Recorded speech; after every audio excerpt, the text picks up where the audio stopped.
Babilonia, la ciudad en el centro del mundo, la más grande y poderosa de la Edad de Bronce Media. Pero, ¿cómo llegó a ser tan próspera? ¿Cómo se convirtió en un imperio? Y no menos importante, ¿qué carajo estoy viendo? ¿Es esa torre real siquiera? Todo esto y más se responderá en este capítulo de la saga de la humanidad. Este es el auge del Imperio Babilónico. Este sitio fue una aldea de la civilización sumeria desde el 2900 AC, inicialmente llamada Babar, pero renombrada como la ciudad de Babilonia por Sargón de Akkad alrededor del 2300 AC, y con un zigurat construido durante la época del rey Shar-Kali-Sharri, la posible inspiración para la mítica Torre de Babel. Podría haber sido dedicada a Marduk, dios de los cielos y la creación, el equivalente acadio a Zeus, y asociado con el planeta Júpiter, siendo posteriormente el dios patrón de Babilonia. La ciudad se integraría a la dinastía sumeria en Ur, y adivina qué, estamos en el 2004 AC y el imperio neosumerio se está cayendo. Los ejércitos de Elam, procedentes del actual Irán, antes de su inmigración indoeuropea, han invadido Ur y se han llevado al último rey, Ibbi-Sin, y una estatua de Nana, el dios de la luna, por alguna razón, de vuelta a Elam. Ahora bien, lo más probable es que Ibbi-Sin fuera desvivido, pero ¿qué quedó en Mesopotamia? La respuesta es, por supuesto, fragmentación, una violenta. Aunque muchos estados vecinos intentaron controlar Mesopotamia, las diversas poblaciones de sumerios, acadios, amorreos, qué clase nombre, e incluso casitas, qué clase nombre también, no lo permitieron. Los restos de la tercera dinastía de Ur permanecieron en poder de ciudades-estado pobladas por los pueblos mencionados, cada uno de los cuales desempeñaba un papel importante. Los sumerios fueron la fuente de la mayoría de las normas arquitectónicas, culturales e intelectuales de los demás, mientras que los acadios fueron responsables de lo que se mantuvo como la lengua escrita y hablada más utilizada, la razón por la cual el acadio está más relacionado con las lenguas semíticas modernas como el hebreo y el árabe de lo que lo está el sumerio. Y los últimos, a quienes voy a llamar amoritas de ahora en adelante, darían nombre al periodo comprendido entre el 2000 y el 1600 AC, el periodo amorita. Les daré un poco de lore sobre ellos. Su nombre significa gente de Occidente y se cree que eran originarios de las montañas al sur del Éufrates Medio o Arabia, siendo pastores que poco a poco se integraron en la civilización neosumeria y se volvieron culturalmente irreconocibles de los sumerios, alcanzando importantes roles en pocas décadas, hasta que a la dinastía Ur se le bajó un poquito el azúcar. Para los supervivientes, el caído imperio neosumerio fue tan importante como Roma lo fue para los reinos que lo sucedieron. Así que por supuesto, los reinos más prominentes se autoproclamaron como los legítimos sucesores del anterior imperio. Los más importantes entre el 2000 y el 1900 AC fueron Isin en el oeste y Larsa en el este, también hogar del dios del sol, Utu. La dinastía de Isin continuó utilizando el sumerio en los aspectos más importantes de la sociedad, pero aún conservaban nombres de trono acadios, probablemente para mantenerse populares entre ese grupo cultural. Uno de sus reyes, Ishbi-Erra, liberó Ur y otras ciudades de la ocupación elamita entre el 2002 y el 1900 AC, pero perdieron las ciudades de Nippur y otras a manos de la dinastía de Larsa, que para el 1940 AC estaba gobernada por el rey amorita Sabaya, su hermano Gungunum ascendió al trono tras él y conquistó la ciudad de Ur de manos de Isin. Tanto él como su hermano eran queridos por sus diversos pueblos, por ser líderes militares competentes que lanzaron campañas contra Elam y regresaron victoriosos. Los elamitas eran rivales del pueblo de Mesopotamia, pero también socios comerciales increíblemente importantes, ya que controlaban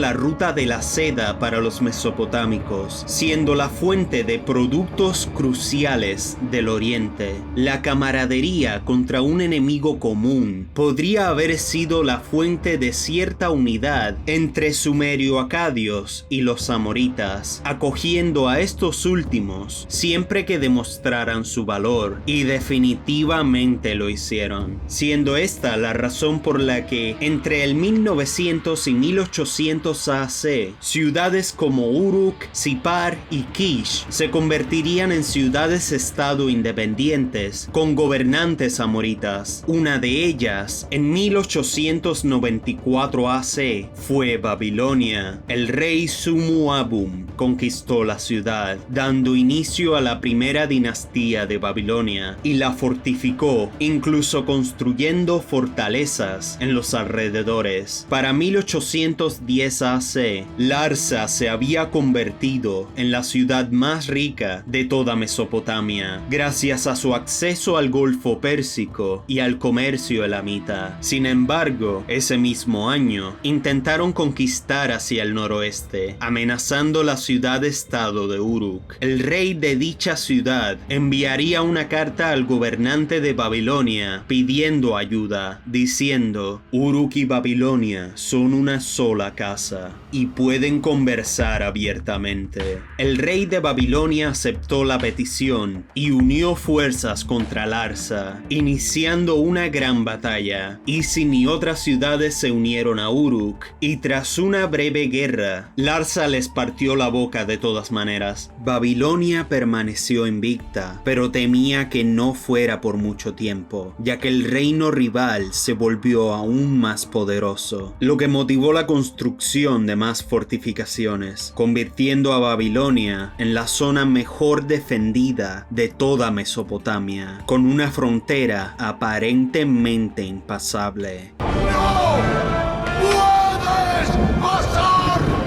El reino de Larsa atacó en 1801 AC, pero aunque no hay información de la batalla, la continua prosperidad de Babilonia implica que, pasar lo que es pasar, no lo hicieron. El próspero reino no permitió que este fracaso los detuviera e invadió Isin en 1793 AC, poniendo fin a la última dinastía sumeria. Mientras tanto, Kish, Sipar y otras ciudades integraron el reino babilónico. Otra ciudad importante fue Mari, en el Éufrates Medio, originalmente un estado vasallo conquistado por Sargón, que fue abandonado tras la caída del imperio neosumerio, pero resurgió gracias a un descendiente amorita en 1830 AC, llamado Yagid-Lim, quien inició la dinastía del mismo apellido. En 1794 AC, un rey amorita del norte, llamado Shamshi-Adad, tomó Mari y la hizo su capital. Este último conquistó partes del reino de Yamhad al oeste, adquiriendo partes de la actual Siria, convirtiendo a Mari en un imperio que controlaba la mayor parte del norte de Mesopotamia y tenía fronteras con los demás reinos. Mesopotamia estaba entonces dividida en Larsa, Babilonia, Eshnuna y Mari. Estos reinos cooperaban de diversas maneras, compartiendo rasgos culturales sumerio-amoritas, perseguían a los criminales que huían de sus vecinos y se protegían mutuamente en caso de invasión, alcanzando un nivel de progreso similar al de la Europa medieval, solo que era unos 3000 años antes. Fue en 1792 AC que un nuevo rey ascendió al trono de Babilonia, con una inteligencia inteligencia y potencia militar que sorprendían a sus mayores. Su nombre era Hammurabi el Amorita y tenía tan solo 18 años. Con la responsabilidad de guiar un reino joven y en crecimiento, los primeros 5 años de su reinado se centraron en asuntos sociales, otorgándole al pueblo babilónico una prosperidad similar al de Larsa, sentando las bases de una gran economía y renovando templos y canales. Siendo un rey bondadoso, fue comparado con el gran Gudea de siglos atrás. Pero a la edad de 24 años, en 1787 AC, lanzó su primera campaña militar, invadiendo las ciudades de Isin y Uruk, pertenecientes a Larsa, y logró capturarlas, lo que le valió el respeto del pueblo babilónico. Larsa era un reino costero, Babilonia una ciudad fortificada,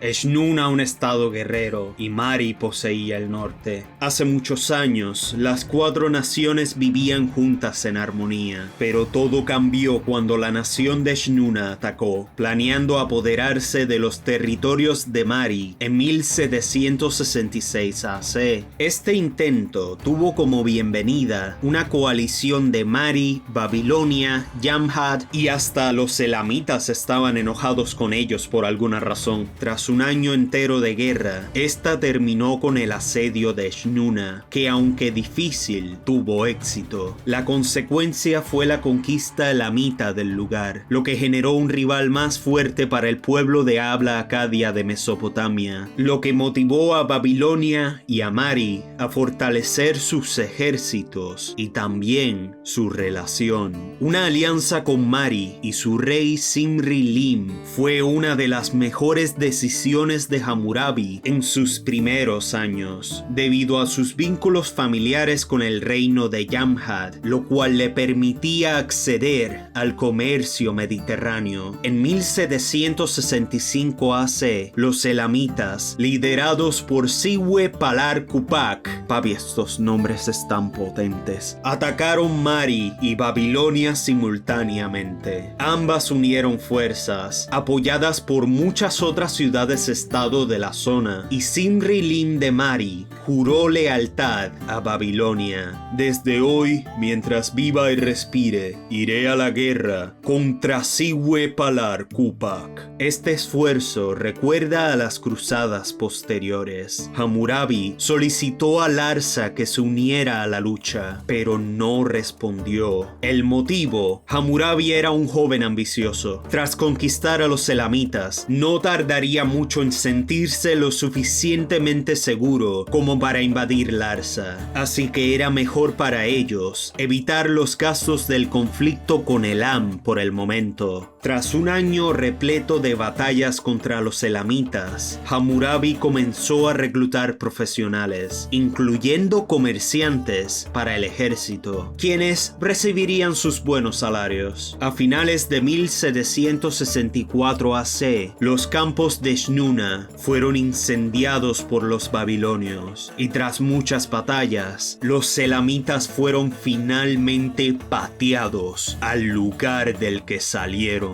Los años siguientes no fueron pacíficos. Hammurabi interpretó la negligencia de Larsa como una amenaza, lo que le impulsó a declarar la guerra a ese próspero reino. En 1763 AC, los babilonios derribaron las murallas de Larsa, pero no la asediaron. Se centraron en perseguir a Rim-Sin, su rey, el cual fue finalmente capturado y ejecutado. Esto convirtió a Babilonia, ahora teniendo en su poder a Eshnuna y Larsa, en un imperio de facto, y a Hammurabi en el emperador de Babilonia. En 1754 AC, este publicó el famoso Código de Hammurabi, un código legal que reflejaba todo el conocimiento adquirido durante sus 37 años de reinado hasta entonces. Esta Estas leyes eran notoriamente severas con los criminales y se centraban más en un castigo justo que en compensar a la víctima, como lo hacía el Código de Urnamo 300 años antes. Además, contiene la primera iteración de la presunción de inocencia. La vida en Babilonia en el siglo XVIII AC no estaba al nivel de la de un ciudadano romano, pero teniendo en cuenta que vivieron unos 1800 años antes de ellos, pues tampoco estaba tan lejos. Ven, ponte en los zapatos, o más bien sandalias, de una persona libre en la Babilonia de Hammurabi. Eres un acadio, o un sumerio, o una morita. La verdad podría ser de cualquier cultura, porque con todo ese juego de tronos milenario, había más lenguas y tradiciones en esa ciudad que en el Londres de hoy en día. Y con tanta gente del Egipto, el Levante, quizá el Valle del Indo, y básicamente todo el mundo civilizado, visitando la ciudad para comerciar o quedarse, no es sorpresa que fuera llamada la ciudad en el centro del mundo. El calor está potente, y cuando digo potente me refiero a 40 y pico grados en verano. Si no me crees, te invito a que vayas a Irak para que veas lo que es derretirse vivo. Tu casa es una bienvenida defensa contra el calor, aunque luce como algo que podría recrear en Minecraft en menos de 10 minutos. El desayuno es pan acabado de hornear, con dátiles y un poquito de carne, y como no olvidarse de leche caliente, bebida desde el jarrón con absorbente, pitillo, pajilla, como sea que le digan en tu país, que esa cosa tiene como 20 nombres. Las mujeres de tu familia tienen más derechos que con alguna que otra religión de hoy en día, hasta el punto de que la esposa de un hombre tiene el derecho de recibir un dote monetario obligatorio por parte de su esposo, un seguro para protegerla económicamente de que alguno de los dos tenga un accidente o enfermedad que le impida generar dinero, porque sí, en ese entonces el Estado no repartía los recursos. Había cierto grado de libre mercado en el que tu posición social, más allá de la realeza, dependía de qué tanta mentalidad de tiburón tuvieras. Y más te valía no serle infiel a tu esposa, porque el divorcio te lo ibas a sentir en el culo. Saliendo de tu casa, caminas por las hermosas calles de Babilonia. Es el séptimo día de la primera semana del primer mes del año,